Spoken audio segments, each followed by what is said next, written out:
সুপ্রিয় শিক্ষার্থী বন্ধুরা, আপনাদেরকে আবারও স্বাগত জানাচ্ছি নতুন একটি ভিডিওতে। আপনারা জানেন ইংরেজি আন্তর্জাতিক ভাষা এবং তাই এই ভাষাকে কিন্তু আয়ত্ত করতে হলে আমাদের কিছু নিয়ম কানুন কিন্তু অবশ্যই আমাদের ফলো করতে হবে। আর ইংরেজি সম্পর্কে আমাদের যে একটা ভয়, যে একটা আতঙ্ক, এটার পেছনে মেইনলি কারণ হচ্ছে আমরা ইংরেজিকে কিন্তু আসলে বাংলার মতো এভাবে বুঝে বুঝে শিখি না।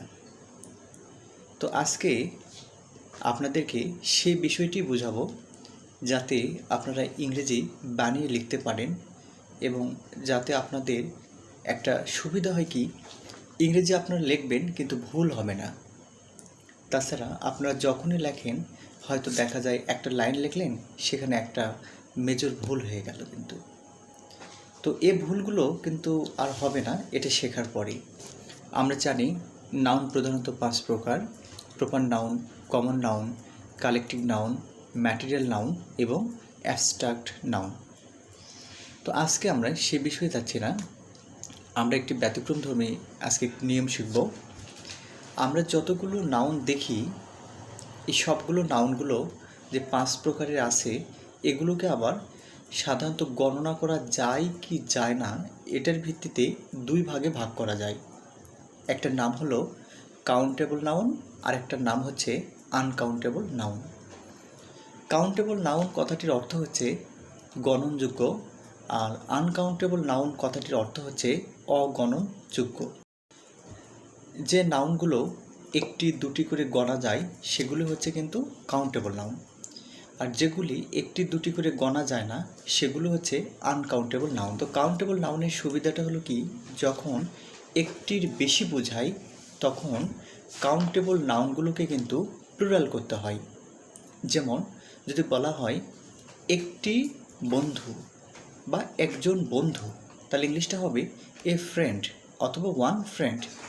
যদি বলা হয় 2 জন বন্ধু, সেক্ষেত্রে কিন্তু 2 ফ্রেন্ড লেখা যাবে না, লিখতে হবে 2 ফ্রেন্ডস।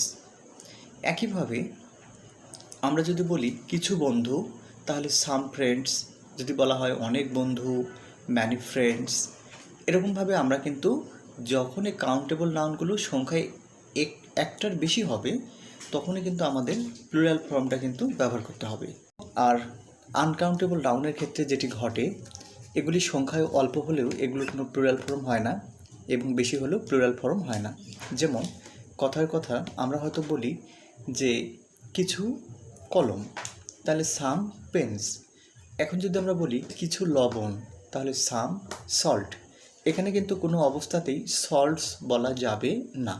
তাহলে আমরা দেখলাম যেগুলি গণনা করা যায় না সেগুলি কখনোই প্লুরাল ফর্মে লেখা যায় না, কোনো অবস্থাতেই লেখা সম্ভব নয়। গণনা করা যায় না এমন নাউন হচ্ছে সল্ট, সুগার, অয়েল, রাইস, হানি সহ আরও অনেক কিছু, লাভ, অনেস্টি, তাই না? এসব হচ্ছে কিন্তু আমাদের আনকাউন্টেবল নাউন। এগুলোকে কোনো অবস্থাতেই এগুলোর প্লুরাল ফর্ম করা যাবে না। এবং এখন যেটা আপনাদের বোঝাবো সেটা হচ্ছে যে কাউন্টেবল নাউনগুলোর ক্ষেত্রে আমরা কোন কোন অ্যাডজেক্টিভ অর্থাৎ পরিমাণবাচক অ্যাডজেক্টিভ ব্যবহার করব এবং আনকাউন্টেবল নাউনগুলোর জন্য কোন কোন পরিমাণবাচক অ্যাডজেক্টিভগুলো ব্যবহার করব। আমরা কিছু এই শব্দটি কিন্তু ব্যবহার করি কাউন্টেবল এবং আনকাউন্টেবল দুটো ক্ষেত্রেই। যেমনটা আমরা বলি কিছু বই, আবার কিছু পানি, কিছু লবণ, এই রকম। এখন যদি সেটা কাউন্টেবল নাউনের ক্ষেত্রে হয় তাহলে কিছুর ইংলিশটা হলো এ ফিউ এবং সাম।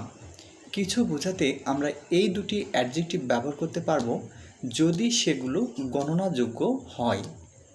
তাহলে আমি যদি বলি আমার কিছু বন্ধু আছে, তাহলে আই হ্যাভ সাম ফ্রেন্ডস অথবা I have a few friends. এই দুটো দ্বারাই কিন্তু কিছু অর্থ বহন করছে। যদি আনকাউন্টেবল নাউন হয় সেক্ষেত্রে কিন্তু আমরা কিছু বোঝালে সেক্ষেত্রে আমরা কিন্তু এ ফিউ ব্যবহার করতে পারবো না। যদি বলা যায় আমাকে কিছু পানি দিন বা আমাকে কিছু পানি দাও, তাহলে give me a little water অথবা গিভ মি সাম ওয়াটার। এখানে আনকাউন্টেবল নাউনের সাথে কখনোই কিন্তু এ ফিউ ব্যবহার করা যাবে না, ব্যবহার করতে হবে এ লিটল অথবা সাম। তো এখানে লক্ষণীয় বিষয় হলো আমরা যখন কাউন্টেবল নাউন ব্যবহার করলাম সেক্ষেত্রে কিন্তু সামের পরে কিন্তু আমরা প্লুরাল ফর্মটা ব্যবহার করেছি। যেমন আমার কিছু বন্ধু আছে, আই হ্যাভ সাম ফ্রেন্ডস। আবার যদি বলা হচ্ছে আমাকে কিছু পানি দাও, তাহলে গিভ মি সাম ওয়াটার। এখানে কিন্তু ওয়াটার্স বলা যাবে না। একইভাবে আমরা অনেক শব্দটি ব্যবহার করি। ম্যানি মানে অনেক, আবার মাস মানেও অনেক অথবা প্রচুর। এখন যদি বলা হয় আমার অনেক বন্ধু আছে, তাহলে আই হ্যাভ ম্যানি ফ্রেন্ডস।